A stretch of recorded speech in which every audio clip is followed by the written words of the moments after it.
Hello everyone, Charles from the Bible Unbound. And what I have for you today is something that I've been waiting to review for a little while here. So this is a Net Bible Full Notes Edition.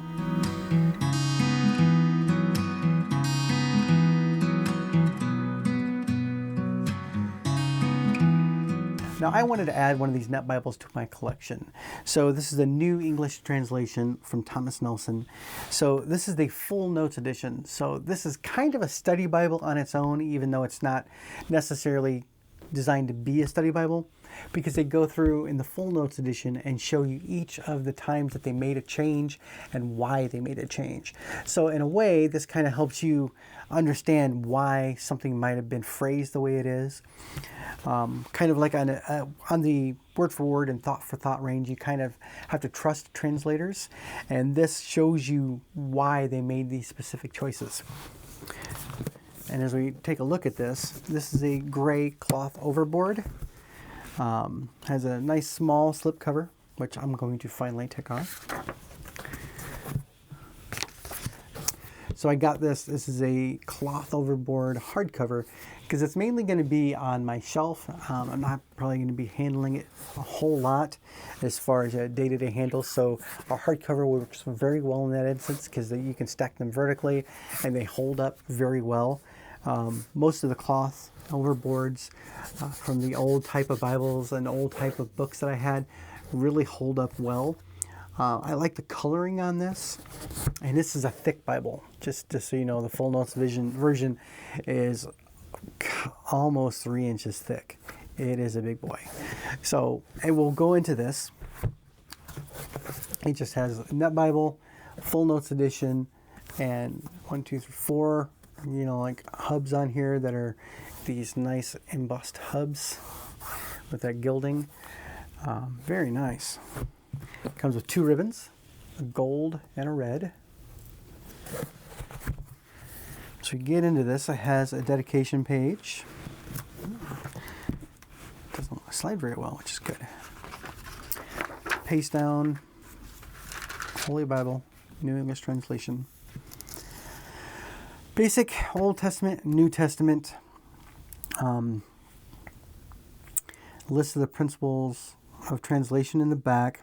Their abbreviations, list of all their cited works, and the abbreviations and introductions to the principal manuscript evidence.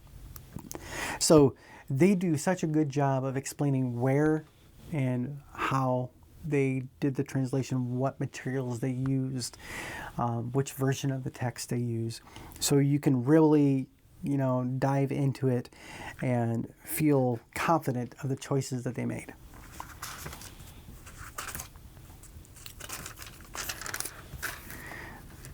At the beginning, you have from the Net Bible team a nice letter to the reader. And I like that they're trying to be completely transparent. That's why I like this idea of the full notes, the full transparency. Because they're trying to go beyond this being readable versus accurate divide. A word for third word and a thought for thought. Features of the Net Bible. What different notes mean, how the translator notes uses, and cases where they'd use a lengthy note occurs on multiple occasions within the same book.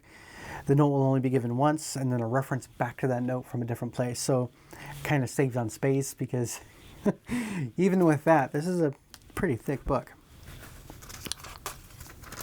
And notes on whether it's a study note, a text critical note.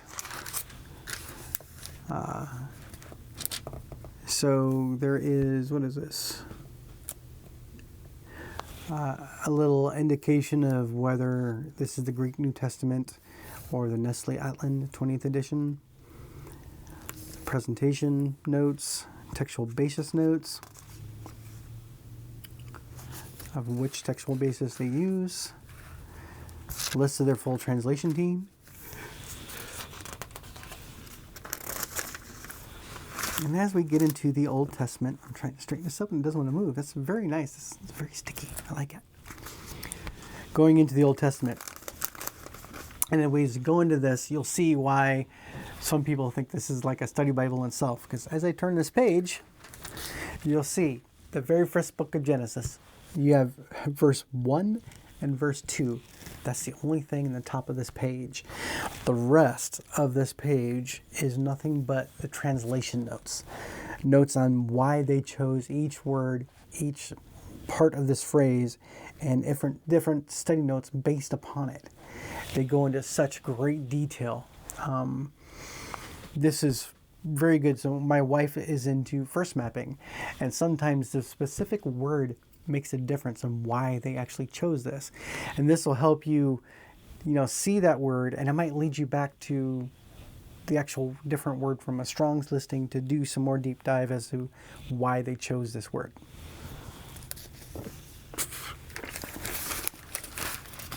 And you'll notice this throughout. There is a substantial amount of notes.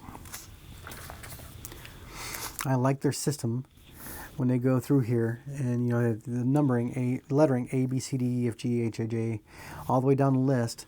So you have your typical notes as you go across. You'll see here where it's talk about A. You go over to A, and it says that word that it was talking about, the preceding word, that's the explanation. So it does it all the way down. And sometimes I've noticed that they will go through the entire alphabet and then go back and start using it, I think, again in lowercase. Let me see if it did it here. There was a couple of sections where they did it. But you got to think, there's so many notes here. Like in this one page, they get almost all the way down to Z for the textual notes. So this is such a good resource for somebody that wants to dive really deep and actually get the nuances of the translation itself. The New English Translation as a read, just as a straight read, is very good.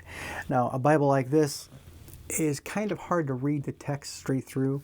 The numbering for the sides does get in the way a little bit, but I found one of the pages I was talking about where it goes through A to Z, and then if you go past Z, it goes into lowercase alphabetical numbers. So this in Genesis, the middle of Genesis 41 is pretty intense as far as notes. But as a straight read, it could be kind of difficult trying to read through. But using it as a study resource could be invaluable. Especially, it's invaluable because you can actually see, they'll tell you which Hebrew word they're talking about. They'll actually show the word itself. If there are multiple translations for that same word, they will give you the alternates. So, any specific citing to which specific text they're taking it from. And sometimes there are actually study Bible notes here, like in J, go here where it says if a man is marital status relations with his brother's wife, you go to J here, it says in Hebrew, it says takes, assumes that his brother is still alive in this situation, but in Deuteronomy 25:5 requires a man to marry his brother's widow. So they explain it, what tense it is, whether it's a plural, singular, sometimes whether it's a pronoun versus a noun. It could be the same word. I do like the in-depth notes that they have in here. So I like this little section here in Deuteronomy 5. It looks like 31. So it states that in ordinances that you are to teach them so that they can carry them out in the land which I am about to give them, which is under B. So it states for Hebrew to possess it, but it also notes that in the KJV and ASV and the NLT it says as their inheritance. So they add that to the end. So they actually reference some of the different translations and how they specifically translate it too. So I'm really liking this resource more and more the more I dive into it. I really like it. It's not really a note-taking Bible, but you'll notice in some sections here, there's a lot of margin space. Not all the time, because there's usually so many notes that you won't have that margin space. But from time to time, you'll get some spots where you could take a note if you wanted to.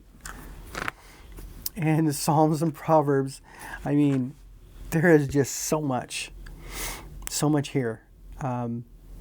There's a decent amount of bleeding, as you can see through the Psalms. Still very readable. I've read worse that are much harder to read. I really like the hardcover. See, I like the digital. The digital version of this, the Net Bible, is very easy to follow the references. And it's very useful, but there's nothing like actually having a hardcover of it from time to time to actually sit and read. It does actually do, like I see some that when they have a direct reference to the Old Testament, that's the only difference. It'll actually be bolded. So if he's doing a direct reference to the Old Testament and what he's saying, it'll be bolded, so it's easier to notice that. It's nice to notice little things like that, so it makes it easier to go back and maybe find the reference again. And we'll go back toward the back. I don't think there's a lot of extra in the back of this one. Not a whole lot. There is some things. So we get to a list of their abbreviations in the back of some of the notes. There's so many notes they have to use abbreviations. So if you're unclear, you can go to this section and they'll tell you what the abbreviation actually means. Because there's some like EGGNT, you wouldn't know that that's the exegetical guide to the Greek New Testament. List of their cited words in the back, cited works, to make it easier for them to do their referencing system, because you can't really put that long of a reference, but with that tie back, that makes it easier for them to still be able to cite that reference and cite it properly. So we have abbreviations and introduction to the principal manuscript evidence for the Greek New Testament. Patristic evidence. Hebrew and Greek translations. Their vowels and the transliterations for it, and the pronunciation. A list, as far as that goes, there's a few maps in the back. Just a couple in the back of the hardcover. So this is one of those Bibles where it's a little different. So it's not necessarily a study Bible, but the way that they're citing their evidence and citing their descriptions and the way that they're actually choosing how they do the translation is as rich of information as any study Bible can actually do. So while I do like the Net Bible itself as just a read, the Bible actually, it flows very well and is very, very understandable. Having something like this, which shows you why they chose that, if they did something similar to this with the translation committees of the different types or different versions, I think people would have a lot more confidence in their translation. This is a very good choice, especially for somebody that's doing verse mapping or heavy deep dives. It's very nice. So with that, we're ending this video, and I'd like you to please like, comment, subscribe. Let us know if you like it, or whether you prefer maybe using the digital tool for this. But either way, we hope that we can provide more stuff like this for you in the future.